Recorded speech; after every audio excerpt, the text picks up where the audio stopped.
Si la danse des claquettes perdure encore aujourd'hui dans l'univers du jazz, c'est en partie grâce à cet homme, Tamango. Ce danseur et chorégraphe de renommée internationale s'est donné pour mission de perpétuer le tap dance tout en revendiquant les origines africaines de cette danse à travers son spectacle dénommé Congo Square. Invité à Luango à l'occasion des 10 ans d'existence du festival Soul Power Congo, dans le cadre des 60 ans de la collaboration entre le Congo et l'Union européenne, le lauréat du Master of American African Dance Award s'est réuni en atelier pour transmettre à la jeune génération d'artistes de Pointe-Noire cette page de l'histoire qui les relie tous.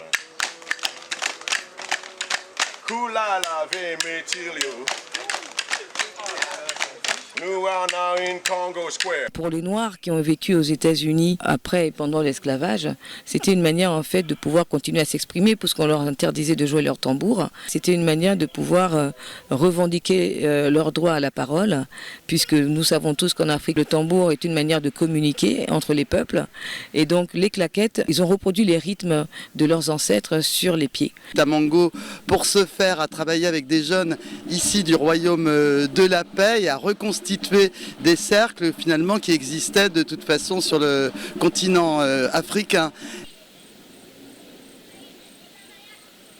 C'est ici, sur le site de la route des esclaves à Luango, porte de sortie des millions d'esclaves vers l'Amérique, que tout a commencé. En ce moment même, une déambulation historique se déroule avec tous les acteurs du festival. Un moment de recueillement pour Tamango, celui dont le nom évoque le Congo Square, autrefois marché des esclaves et épicentre de la diversité d'expression artistique africaine avant le grand show de ce soir. Je pense que le chemin des esclaves est partout dans le monde, partout où l'Afrique est allée, où a marché. Quand je viens ici, la seule chose qui me passe par la tête, c'est de m'exprimer en...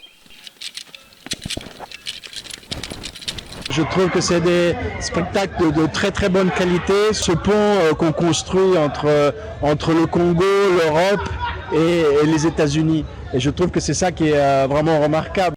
Tamango contribue à perpétuer et à enrichir cette tradition tout en apportant sa propre touche artistique à cet art dynamique et presque intemporel.